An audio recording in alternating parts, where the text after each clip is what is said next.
ఆంధ్రప్రదేశ్, తెలంగాణ రాష్ట్రాల మధ్య జల వివాదాలు మరింత జటిలంగా మారబోతున్నాయి. వాస్తవానికి కూర్చొని మాట్లాడుకుంటే పరిష్కారం అయిపోతే, కూర్చొని చర్చించుకుంటే పరిష్కరించేసుకునే వివాదాలే అని అనుకున్నారు. కానీ కూర్చొని పరిష్కరించుకోవడానికి ఇద్దరు రాష్ట్ర ముఖ్యమంత్రులు చొరవ చూపించట్లేదా అనేది ఒక డౌట్. ఎందుకంటే న్యాయస్థానాల ద్వారానే తేల్చుకోవాలనుకుంటున్నారు. అటు తెలంగాణ ప్రభుత్వం కూడా అదే పని చేస్తుంది. నేను ఉత్తమ్ కుమార్ రెడ్డి గారు వాళ్ళు ఆ అక్కడ న్యాయవాదులతో ఎలా పోరాటాలి, ఎలాంటి వాదనలు వినిపించాలి అనే దాని మీద చర్చ పెట్టారట. ఇక్కడ కూడా ఆంధ్రప్రదేశ్ రాష్ట్ర ప్రభుత్వం కూడా అదే దిశగా ముందుకెళ్తుంది. వాస్తవానికి ఈ పోలవరం, ఈ నల్లమల సాగర్ ప్రాజెక్టు ద్వారా గోదావరి నుంచి సముద్రంలో కలిసే ఒక 1000 టీఎంసీలు పైగా నీటిలో కనీసం ఒక 200 టీఎంసీల నీటిని సద్వినియోగం చేసుకోవాలి అనేది ఏపీ ప్రభుత్వం యొక్క ప్రతిపాదన. అయితే అసలు కేటాయించని నీటిని ఎందుకు వినియోగిస్తారు, ఎలా వినియోగించుకుంటారు అనేది తెలంగాణ తెలుపుతున్న అభ్యంతరం. అంటే ఇలాంటి నీటి వివాదాలు మనకి కొత్తగా ఏమీ లేవు, ఈ మధ్య ఎప్పటి నుంచో ఉన్నాయి. కాకపోతే ఇప్పుడు సైలెంట్ గా ఉన్నాయి. ఇప్పుడు అవి కోర్టుల వరకు వెళ్ళాయి. ఇది ఇంకా ఎంత దూరం తీసుకెళ్లబోతున్నారు ఈ వివాదాన్ని, ఇది అంశం మీద చర్చించే ప్రయత్నం చేద్దాం. సార్, వాస్తవానికి రేవంత్ రెడ్డి గారు మొన్న మాట్లాడిన మాటలకి తర్వాత ఒక ఆంధ్రప్రదేశ్ అంతగా స్పందించినట్టు అయితే ఏం కనిపించలేదు. కానీ కూర్చుని చర్చించేసుకుంటే అయిపోతుంది అనుకొని ఒక పక్కన కోర్టుల వరకు వెళ్ళి కోర్టుల ద్వారానే తేల్చుకోవాలనుకుంటున్నారు. అంటే తెగేదాకా లాగే ఆలోచన ఏమన్నా రెండు రాష్ట్ర ప్రభుత్వాలు చేస్తున్నాయా? ఏం లేదు, ఇద్దరు షో చేస్తున్నారు, అంత మించేం లేదు. సోమలింగం అని మీడియాతో జనాల్ని ఎర్రదవల్ని చేయడానికి నాటకాలు ఆడుతున్నారు ఇద్దరు కూడా. అక్కడ అదేది బనకచెర్ల ఎన్ని రోజులు హడావిడి చేశారు. చంద్రబాబు గారు వెళ్ళేసి 10 చోట్ల ఉపన్యాసాలు ఇచ్చేశారు, మంత్రులు అందరూ మాట్లాడేశారు. ఏమన్నా జరిగిందే బనకచెర్ల? డిపిఆర్ కోసం అని చెప్పి మళ్ళీ 100 రూపాయలు, 1 కోటి రూపాయలు తగలేసి బియ్యం చేశారు. ఈలోపు కేంద్రం వద్దందని ఆపేశామని చెప్పారు. ఈ పనులకి అందరికీ డబ్బులు తగలేసినట్టే కదా, ఇక్కడ ఏదో చేసేసినట్టు. అదేందయ్యా అంటే ఇక్కడ కృష్ణానది మీద నుంచి వచ్చే నీళ్లు ఇక్కడికి ఇబ్బంది అవుతున్నది కాబట్టి గోదావరి నీళ్లు వెనక్కి పోస్తారంట. అంటే ఏం లేదు, కొండ మీద నుంచి నీళ్లు కిందకు వస్తుంటే ఆ నీళ్లను మేము పట్టి అక్కడ ఇవ్వలేము, ఇక్కడి నుంచి కింద నుంచి నీళ్లు పంపు చేసి వేరే కాలువ ద్వారా మీకు పంపిస్తామని చెప్పడం.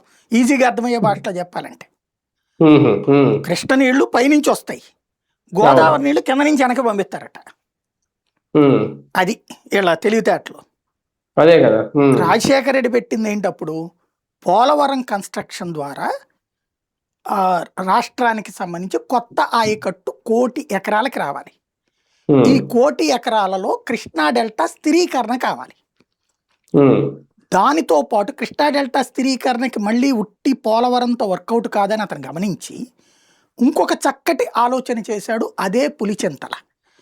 కృష్ణానదిలో ఎప్పుడో ఏడాదిలో 2-3 సార్లు వరద వస్తుంది. ఆ వరద వచ్చినప్పుడు నీళ్లు సముద్రంలోకి 300-400 టీఎంసీలు పోతున్నాయి.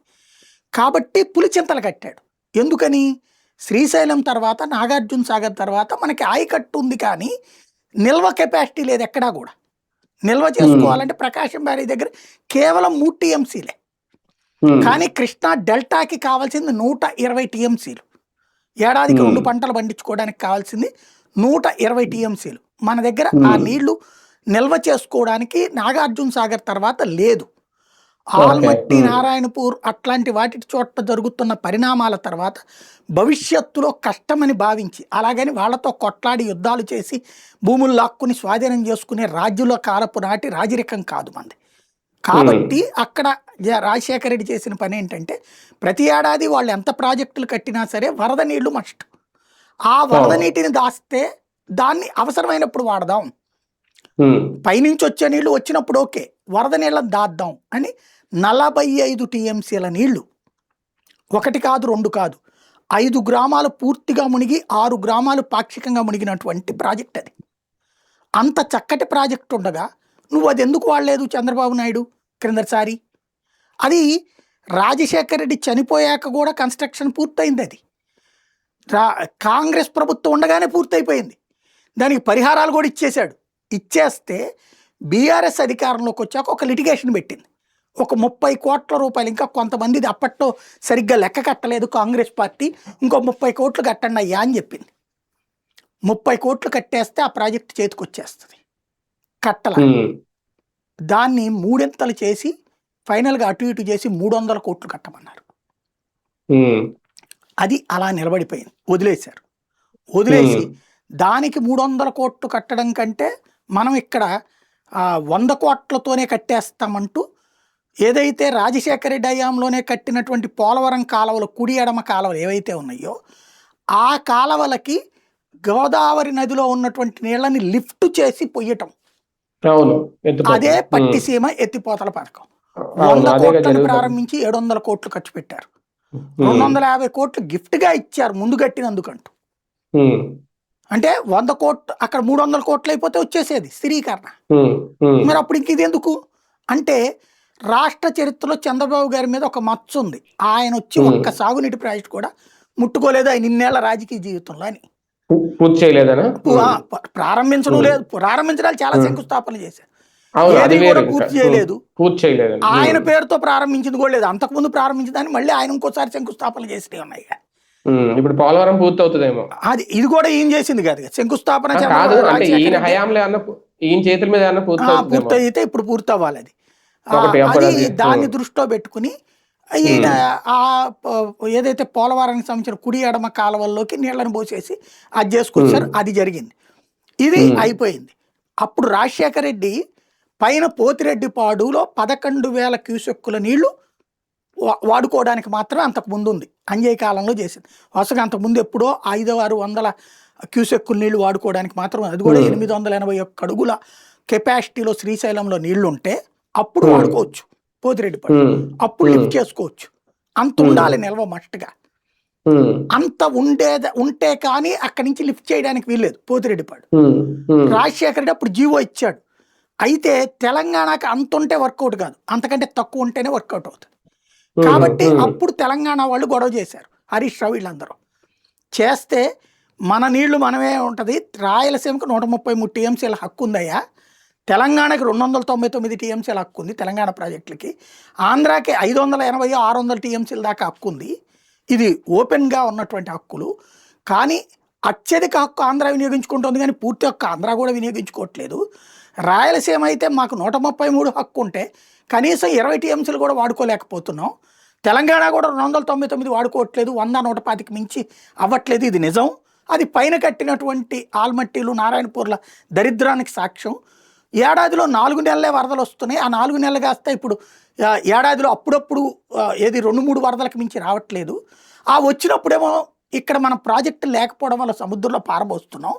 కాబట్టి మేము పోతిరెడ్డిపాడు పెంచుతాను, పొక్క 40,000 క్యూసెక్కుల నీళ్ళు అక్కడ పోస్తాను, నేను 11,000 నుంచి దాన్ని 45,000 క్యూసెక్కుల నీళ్ళు వాడేటట్టు చేస్తాను, అది 133 టీఎంసీల హక్కు లోపలే ఉంటుంది అంటే దీనికి నీళ్ళు ఎక్కడి నుంచి తీసుకుంటావు నువ్వు అని అడిగారు. అప్పుడు రాజశేఖర రెడ్డి ఇచ్చిన జీవో ఏంటయ్యా అంటే, పోలవరం కట్టేస్తున్నాం కాబట్టి, పులిచింతలు కట్టేస్తున్నాం కాబట్టి ఆ ప్రాంతానికి స్థిరీకరణ వస్తుంది కదా, అక్కడ ప్రాంతానికి ఏవైతే హక్కు ఉందో కృష్ణా డెల్టాకి 120 టీఎంసీల నీళ్లు, ఆ నీళ్ళు ఇక్కడ వాడతాం, రాయలసీమకి లిఫ్ట్ చేస్తామని చెప్పాడు. న్యాయస్థానం కూడా అంగీకరించింది. అంటే ఈ హక్కుని అక్కడ వాడతామని చెప్పారనమాట. కృష్ణా డెల్టా హక్కుని రాయలసీమకు వాడుకుంటామని చెప్పారు. దాని కింద కట్టబడిందే ఆ రోజున పోతిరెడ్డిపాడు పొక్క పెంచడం అన్నటువంటి. అయితే ఆ తర్వాతన జరిగినటువంటి పరిణామాలు ఏంటయ్యా అంటే, నేను చెప్పినట్టు ఈ పులిచింతల జరిగిన గొడవ, పట్టిసీమ జరిగినటువంటి గొడవ. ఇప్పుడు ఈయనేమంటారు, ఆ హక్కు పాయింట్ని పక్కన పెట్టేసేసి అక్కడ ముచ్చుముర్రు ఉంది కదా, దాంట్లో ఎందుకు వాడకూడదు, అది ఎప్పుడో నేనే పెట్టానంటారు. ఈయన పెట్టింది కాదు, అది గతంలో ఎప్పుడో ఉన్నటువంటి ముచ్చుమర్రి, దాన్ని రాజశేఖర రెడ్డి విస్తరించాడు. ఆ ముచ్చుమర్రి నుంచి వెళ్ళేది ఏడాది పొడుగునా నీళ్ళంతా తీసుకెళ్ళినా 0.6 టీఎంసీ వెళ్తుంది అక్కడికి, అంతే దానికి. కాబట్టి అది దీనికంటే దిగువన ఉంటుంది. ఇప్పుడు వీళ్ళు చెప్పిన రాయలసీమ ఎత్తిపోతల దగ్గర కంటే ఆ పైన కొంచెం ఆ దగ్గరలో ఉంటుంది అనమాట. కాబట్టి ఇది కాదు లెక్క. అక్కడ రాయలసీమ ఎత్తిపోతల పథకం జగన్ ఎందుకు చేపట్టాడు, అక్కడ 881 అడుగుల నీళ్ళని పోతిరెడ్డిపాడుకి తీసుకుంటారు కాబట్టి కేసీఆర్ వచ్చాక ఏం చేశాడు, 750 నుంచి 800 అడుగుల మధ్యలో, ఫస్ట్ 800 నుంచి 850 మధ్యలోనే తీసేసే ప్రాజెక్ట్ కట్టాడు. తర్వాత 750 నుంచి 800 మధ్యలో తీసేస్తున్నాడు. రంగారెడ్డి ఎత్తిపోతలు అని చెప్పేసి రకరకాల ఎత్తిపోతల పథకాలతో ఆయన లిఫ్ట్ చేసేస్తున్నాడు పైన. అంటే మనకు అక్కడ 841 వచ్చేదాకా లేదు చాయిస్. కాబట్టి జగన్ ఏం చేశాడు, దాన్ని ఎత్తుకి పై ఎత్తు అంటాడు కదా, అందులో భాగంగా 750 అడుగుల లోపే లేపేసేటటువంటి కానీ యువతలకు పెట్టుకొచ్చాడు. అదే అవును. ఇప్పుడు ఇతనేమంటున్నాడు రేవంత్ రెడ్డి, నేను 700 దగ్గరే లేపేస్తా అంటున్నాడు జూరాల దగ్గర.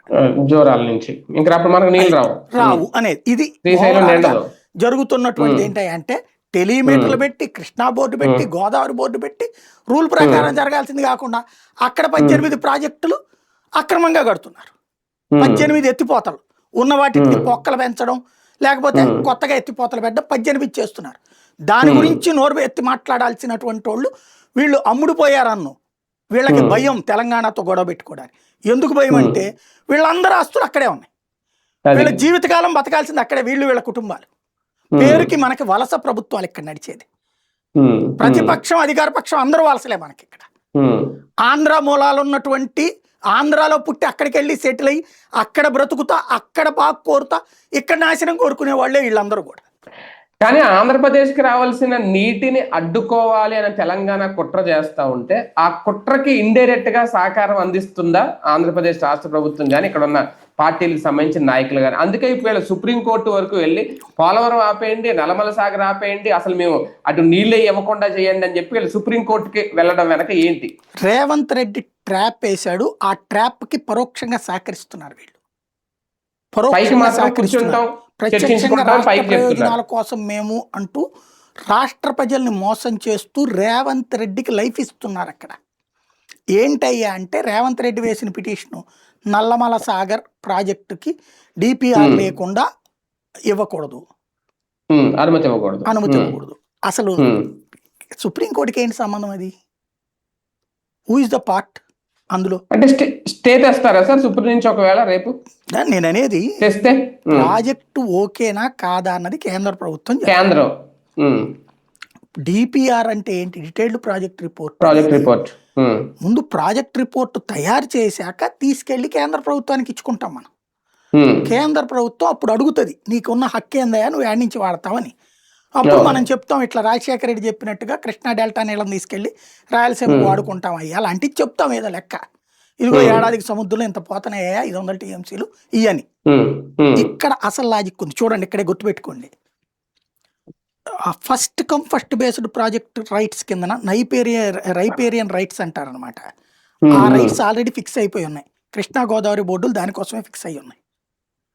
ఇప్పుడు రేవంత్ రెడ్డి వేస్తున్న పాచిక దానికి వీళ్ళు పరోక్షంగా సహకరిస్తున్నది ఏంటంటే నల్లమల సాగర్ విషయంలో ఇట్లా పర్మిషన్ తీసుకోకుండా చేశారంటే, అవును మేము మా దగ్గర మిగులు జలాలు ఉన్నాయి కాబట్టి మేము కట్టుకుందాం అనుకుంటున్నాం, అయితే కేంద్ర ప్రభుత్వం అనుమతితోనే కట్టుకుంటాం అని చెప్తారు. కేంద్ర ప్రభుత్వం అనుమతి ఇచ్చేదాకా నువ్వు కట్టబాకు అంటది సుప్రీంకోర్టు. అంటే ఆగిపోద్ది.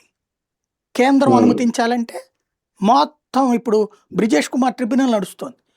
మనకి బచావ్ ట్రిబ్యునల్ ప్రకారం అవార్డు అయినాయి కృష్ణా గోదావరికి నీళ్లు. దాంట్లో తర్వాత మిగులు జలాల హక్కుల మీద బ్రిజేష్ కుమార్ ట్రిబ్యునల్ తీర్పు ఇచ్చింది, కానీ అది నోటిఫై కాల ఇంకా రాష్ట్రాలు ఒప్పుకోకపోవడం వల్ల. బ్రిజేష్ కుమార్ ట్రిబ్యునల్ కి రేపు పొద్దున ఈ హక్కు ఇచ్చేసినట్టు. ఇదిగో మిగులు జలాలు మా దగ్గర 500 టీఎంసీలు పోతున్నాయండి, మేము 200 టీఎంసీలతో నల్లమల సాగర్ వాడుకుంటాం అంటే మరి 300 టీఎంసీలు తెలంగాణ వాడుకుంటే ఇంకా మీకేం అభ్యంతరం అయ్యా అంటే బ్రిజేష్ కుమార్ ట్రిబ్యునల్ రేపు పొద్దున. అలాగా మన హక్కుని రేపు పొద్దున ఈ 200 టీఎంసీలు దీని వరకు నల్లమల సాగర్, ఇంకో 100 టీఎంసీలు ఇంకో వైపుకి తీసుకుపోతామయ్యా మనం. ఇప్పుడు మనం ఆ కింద కట్టేటటువంటిది ఏదైతే ఎత్తిపోతలు ఉన్నాయో తారక రామ అని రకరకాల పేర్లు ఉన్నాయి అక్కడ, దాదాపు 5-6 ప్రాజెక్టులు. ఆ ప్రాజెక్టుల ద్వారా నీళ్లు ఆల్రెడీ ఎత్తిపోతలు చేస్తున్నాం మనం, చేస్తున్నాం కింద మనం, ఇంకా 4 పెట్టుకుంటాం కూడా మనం. అవి ఇప్పుడు మన హక్కు వాళ్ళకి ఇచ్చేసామంటే పోతుంది. తద్వారా అంటే ఇక్కడ మన వేలుతో మన కళ్ళు పొడుస్తున్నారు ఇక్కడ వాళ్ళ ద్వారా. ఈ పిటిషన్ పరోక్షంగా వీళ్ళు సహకరిస్తున్నారు. రాయలసీమ ఎత్తిపోతల పథకం విషయంలో స్వయంగా చంద్రబాబు మాట్లాడి, రామానాయుడు మాట్లాడి, ఏబి వెంకటేశ్వరరావు లాంటి వాళ్ళతో మాట్లాడిస్తున్నారంటేనే మన ప్రయోజనాలు తీసుకెళ్లి తాకట్టు పెట్టేస్తున్నాం మనం అక్కడ. ఎవడన్నా ప్రపంచంలో ప్రాజెక్ట్ వద్దన్నటువంటి సన్నాసి ఎవడుండడు నాకు తెలిసి. ప్రాజెక్ట్ వద్దని చెప్పడం ఏంటండి? అది కూడా పైన ఎత్తేస్తుంటే కింద నుంచి తీస్తుంటే దానివల్ల ఉపయోగపడదని చెప్తే ఏముంది నీ దగ్గరికి ఉపయోగం? అదే అంటే నిన్న అదేదో భలే విచిత్రమైన మాట మాట్లాడారు. పట్టిసీమ కట్టిన తర్వాత అంట రాయలసీమలో ఉద్యానవన పంటలు పండినాయి అంట. పట్టిసీమకి రాయలసీమకి ఏం సంబంధం? గోదావరి నీళ్ళు ఏమన్నా అక్కడికి వెళ్తున్నాయా రాయలసీమకి? అసలు ఆ ప్రాజెక్టే కదా ఇది, నల్లమల సాగరు బనకచెర్లలో. అవును, అదేమంటే అవును. కృష్ణా డెల్టా నీళ్ళని అటుకిచ్చారనుకుందాం, అది రాజశేఖర రెడ్డి ప్రారంభించింది కదా, నీకేం సంబంధం ఇంకా అందులో. ఉమ్, ఉమ్, రాజశేఖర రెడ్డి ఆ పని చేశాకనే ఉద్యానవన పంటలు అక్కడ ప్రారంభమై ఎదిగినాయి. ఉమ్, దాన్ని ఈయన క్యాష్ చేసుకుంటాం అనమాట. గోదావరి నీళ్ళ వలన అక్కడ వచ్చిందట. ఎట్లాగ అసలు ఉమ్. ఏమైనా అర్థం అదే పర్థం కదా. ఉందా, పొంతన ఉందా? లేకపోతే ఉమ్, ఎవడన్నా అధికారి చెప్తే మాట్లాడుతున్నాడు ఆయన? ఉమ్. రెండవది అంటే దీంతో రాయలసీమ ఎత్తిపోతల పథకం నిజంగానే పనికిరాదు ప్రాజెక్టు. అంతే. ఉమ్, మరి ఎందుకు తెలంగాణ వాళ్ళు గొడవ చేస్తున్నారు? ఉమ్, ఎందుకు నీ శిష్యుడే గొడవ చేస్తున్నాడు? ఎందుకు ఉమ్, బీఆర్ఎస్ గొడవ చేస్తుంది అక్కడ, అది పనికిరాదు అనుకుంటే? ఉమ్. అక్కడే అర్థమవుతుంది కదా తెలంగాణ అంతా ఆందోళన చెందుతుందంటే దాని ఇంపార్టెన్స్ ఎంత అనేది. అవును. తెలంగాణ ఆందోళన చెందుతోంది కాబట్టి నీకు ఇక్కడ బనకచెర్ల నల్లమల సాగర్ ఇంపార్టెంట్ అంటే మరి అది అంతకంటే ఫస్ట్ ఆందోళన కదా. అవును. ఉమ్, ప్రాజెక్ట్ ఆపేయడం ద్వారా ఒక పెద్ద బ్లడ్ లాగుతున్నాం అనమాట మనం, రాయలసీమ ఉమ్, బ్లడ్ని. ఉమ్, దుర్మార్గమైనటువంటి తప్పుడు ప్రచారాలతో ప్రజలు అప్పుడు కూడా పోతిరెడ్డిపాడు అప్పుడు రక్తం పారిస్తాం లాంటి స్టేట్మెంట్లు ఇచ్చారు. ఉమ్, పోతిరెడ్డిపాడు నీళ్ళు ఎవరు తాగుతారు?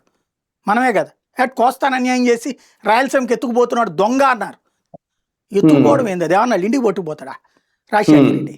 ఉమ్, అలాంటి తప్పుడు మాటలు, తప్పుడు వ్యవహారాలు. ఇప్పుడు రాయలసీమ ఎత్తిపోతల పథకం అనవసరం అంట. మరి ఎక్కడి నుంచి తీసుకొస్తావు నువ్వు అంటే, భవిష్యత్తులో మేము నల్లమల సాగర్ నుంచి తీసుకెళ్ళి ఎదురు పోస్తాం. నేను ఇందాక చెప్పినట్టు కొండ మీద నుంచి వచ్చే నీళ్ళని ఆపేసి కొండపైకి నీళ్ళు ఎత్తిపోస్తామని చెబుతున్నారనమాట. ఉమ్, ఉమ్. అది వింత వీళ్ళది. బాబు గారు కూడా అధికారంలోకి రాగానే ఈ బనకచెర్ల ప్రాజెక్టు దానికి సంబంధించి ఒక 80,000 కోట్ల రూపాయలు, ఇంకా అద్భుతం రాయలసీమకి, ఇంకా ఈ తాగునీటికి లోటు ఉండదు, ఇవన్నీ రాసినాయి కదా సార్ ఈ పత్రికలు. ఇప్పుడు అది మా వల్ల ఆగిపోయింది, మేము మాట్లాడుకున్నాం అని రేవంత్ రెడ్డి అన్న, దాని గురించి లేదు. ఇప్పుడు నల్లమల సాగర్ పోలవరం సంబంధించి ఆపేయమని చెప్పి సుప్రీంకోర్టులో వేస్తే దాని గురించి లేదు. అటు పత్రికలు పట్టించుకోవట్లేదు, ఇప్పుడు వీళ్ళు మాట్లాడట్లేదు. అంటే రేపొద్దున ఆంధ్రాకి పూర్తిగా నీళ్లు లేకుండా చేస్తే అప్పుడు హ్యాపీయా వీళ్ళు? ఇప్పుడు ఈ ఏడాది రికార్డు చూడమనండి, పంటలు వరి ఎక్కడెక్కువ పండింది, తెలంగాణనా ఆంధ్రానా? చాలు మన బతుకేంటి, మనం ఏం చేస్తున్నాం, ప్రజల్ని మోసం అనేది అర్థమవుతుంది. వ్యవసాయ ఉత్పత్తులన్నీ తేలిపోతుంది, నెంబర్ 1. రెండవది ఏంటి అంటే ఒక్కొక్కళ్ళకి ఒక్కొక్క దాంట్లో ఎక్స్పర్టైజేషన్ ఉంటుంది. చంద్రబాబు నాయుడు గారికి ఇండస్ట్రియల్ ఇన్వెస్ట్మెంట్స్ ఇట్లాంటి వాటిట్లో ఎక్స్పర్టైజేషన్ ఉంటుంది. జగన్మోహన్ రెడ్డికి సంక్షేమము, డెవలప్మెంట్ అంటే ఒక లాంగ్ రేంజ్ డెవలప్మెంట్ విజన్ ఉంటుంది. లైక్ పోర్టుల ద్వారా, పోర్ట్ సిటీస్ ఒకదానికొకటి హైవేస్కి అనుసంధానం చేయడం ద్వారా ఇక్కడ ఉన్నటువంటి వనరుల్ని ఎలా వినియోగించుకోవాలి, మ్యానుఫ్యాక్చరింగ్ సెక్టర్ ఎట్లా డెవలప్మెంట్ చేయాలి.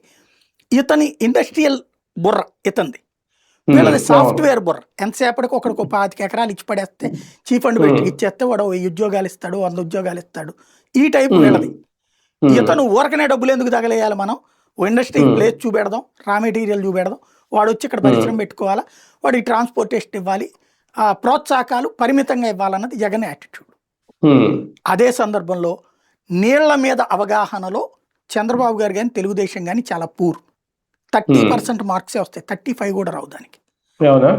జగన్మోహన్ రెడ్డి అందులో ఫుల్ ఎక్స్పర్ట్, 100కి 75 మార్కులు వస్తాయి అతనికి. అతనికి దాని మీదన మీకు గడికోట శ్రీకాంత్ రెడ్డిది మొన్న మనం ఇంటర్వ్యూ చేసాం చూడండి, దాంట్లో అద్భుతమైన నాలెడ్జ్ ఉన్న వాళ్ళు ఉన్నారు. పాపం వాళ్ళ దురదృష్టం ఏంటంటే అంబటి రాంబాబులను అనిల్ యాదవ్ని పెట్టారు. వీళ్ళు నేర్చుకుని చెప్పాలి ప్రజలకి. పూర్తి అవగాహన ఉన్నోడు గడికోట శ్రీకాంత్ రెడ్డి లాంటి వాడు ఉన్నాడు. అసలు ఏ ప్రాజెక్టులు ఎక్కడ ఉన్నాయి తెలంగాణలో, ఏ బేస్ నుంచి ఎక్కడెక్కడికి నీళ్ళు వెళ్తాయి, ఇదంతా జగన్కి తెలుసు, అతనికి తెలుసు. రాయలసీమ లీడర్లకి చాలా బలంగా తెలుసు, అక్కడ వైసీపీలో ఉన్నటువంటి వాళ్ళు చాలా మందికి తెలుసు లెక్కలన్నీ, అక్కడ నీళ్ళు ఎట్లా వస్తాయి ఏంటి అన్నటువంటిది. ఒక రకంగా రాయలసీమకి కాస్తో కోస్తో నీళ్ళని తీసుకొచ్చిన ప్రాజెక్టులు ఏమన్నా ఉన్నాయంటే only because of Rajasekhara Reddy తర్వాత జగన్మోహన్ రెడ్డి బెదిరేసి. మీకు ఎక్కడో ఎందుకు మీకు గుర్తుంటే ఎలక్షన్స్ అయిపోయిన మరు నిమిషంలోనే నాగార్జున సాగర్ మీదకి మన పోలీసులు వెళ్ళేసి కరెంట్ సెంటర్ని ఆక్యుపై చేసేసుకున్నారు, గుర్తుందా? ఇటు పక్కన అటు పక్కన తెలివిగా ఏం చేసిందంటే వాటర్ ప్లాంట్స్ని తెలంగాణ స్వాధీనం చేసేసుకుంది. వాటర్ ఎక్కడైతే అంటే కరెంట్ పవర్ ప్లాంట్స్ అక్కడ వాటర్ మీద ఉన్నాయి, అది ఎప్పుడైతే తీసుకుంటారో అట్టించి నీళ్లు తీసేసుకుంటున్నారు వాళ్ళు. అంటే కరెంటు ప్రొడ్యూస్ చేస్తే నీళ్ళు వచ్చి ఆటోమేటిక్గా కిందకి వెళ్ళి పడిపోతాయి, వృధా అయిపోయినాయి. అలాంటి చోట్ల రచ్చ చేసినోడు అతను కంట్రోల్లోకి తీసుకున్నాడు. మొన్న అతను చెప్పిన దాన్ని నవ్వుతానే చెప్పిన ఆ విషయాన్ని హైలైట్ చేయాలి ఎవడు కూడా తెలివిగా కావాలని. అప్పుడు మొత్తం 2 వైపులు ఆళ్ళ చేతిలోనే ఉండేది సాగర్, ఒకవైపు లాక్కున్నాడు జగన్. మొండిగా ముందుకెళ్ళి చేసుకొచ్చాడు. మీకు శ్రీశైలం మీద కూడా పోలీసులు వెళ్ళారు, గుర్తుందా? జగన్ ఉన్న అవును టైంలో అవును ఉమ్, ఆ నీళ్లుకి ఆపుతుంటే వాళ్ళు ఇట్లాంటి అంటే పోట్లాడైనా సరే నీళ్లు పట్టుకోవడం అన్నటువంటి జగన్ చేసుకొచ్చేవాడు. ఉమ్, చంద్రబాబు నాయుడు 2 కళ్ళు 40 చేతులు ఈ సిద్ధాంతాల్లో నడుస్తుంది. నీళ్ల విషయంలో చంద్రబాబు నాయుడు సరిగ్గా గనక జగన్ని చంద్రబాబుని నీళ్ల ప్రాజెక్ట్ ఏంటి, ఏ ప్రాజెక్ట్ ఎంత ఎక్కడి నుంచి ఎక్కడికి ఎలా బేసును ఇవన్నీ గనక కూర్చోబెడితే చంద్రబాబు నాయుడు చాలా వీక్. అందులో ఉమ్, పక్కన వాళ్ళు ఎవరో చెప్తే మాట్లాడాలి, జగన్ తనే మాట్లాడగలడు. అవును, తను బాగా ఉమ్, తిరిగాడు ఆ విషయాల్లో. రాజశేఖర రెడ్డి అయితే జగన్ కంటే 1000 రెట్లు నాలెడ్జ్ ఎక్కువ అతనికి. ఉమ్, వీళ్ళకి ఆ విజన్ ఉంది, ఇరిగేషను సిస్టమ్. ఇంకోటి సీమ డెవలప్మెంట్ అన్నటువంటి దాని మీద జగన్కి అంటే రాజశేఖర రెడ్డికి కానీ వాళ్ళకు ఒక విజన్ ఉంటుంది. చంద్రబాబు నాయుడు సీమ బిడ్డే కానీ తన రన్నింగ్ అంతా కూడా కోస్తా మీద నుంచి రన్ అయ్యింది, ఆంధ్ర నుంచి. కాబట్టి ఆంధ్ర ప్రాంతపు ఆలోచనలు చూస్తాడు కానీ దీర్ఘకాలిక వ్యూహాల్లో ఇక్కడ విఫలమవుతున్నారు. ఆంధ్ర ప్రాంతంలో ఇదివరకటి రోజుల్లో వరి అద్భుతంగా పండేది. ఇప్పుడు ఏంటది, తెలంగాణ నెంబర్ 1 అవడం ఏంది, మనం వెనకబడ్డం ఏంది, ఎక్కడ ఉన్నటువంటి పంటలన్నీ చివరికి చేపల చెరువులు అయిపోవడం ఏంది, ఇంకా ఈయన వరి వద్దని చెప్తూ ఉంటాయండి. మనకి అంటే మొత్తానికి రేవంత్ రెడ్డి ట్రాప్ లో పడి సక్సెస్ఫుల్ గా ముందుకు వెళ్తున్నారు. ట్రాప్ కూడా కాదండి, రేవంత్ రెడ్డికి సహకరించే పని. ఇప్పుడు ఇది చేయడం ద్వారా రేవంత్ రెడ్డిదిగో నేను ఎంత తెచ్చాను రేపు ఎన్నికల్లో చెప్పుకోవడానికి తగిన ఏర్పాట్లు అనమాట. ఇది మనోడిని మళ్ళీ గెలిపించడానికి వీళ్ళు ఇక్కడి నుంచి త్యాగం చేస్తున్నారు మనల్ని. అది రైట్. చూద్దాం, మొత్తానికి ఈ జల వివాదం జటిలంగా అయితే మారుతుంది. కాకపోతే దీన్ని ఏ దిశగా తీసుకెళ్తారు, ఏంటి, ఎవరి కుట్రకు ఎవరు సహకరిస్తున్నారు, ఆంధ్రప్రదేశ్ రాష్ట్ర నీటి ప్రయోజనాలను పూర్తిగా తాకట్టెత్తుతున్నారు ఆ కుట్రలో పడి, ఇది ఖచ్చితంగా రేపొద్దున ఆంధ్రప్రదేశ్ ప్రజలకి సమాధానం చెప్పాల్సిన పరిస్థితి, ఆ దుస్థితి తీసుకొస్తారా వేచి చూద్దాం.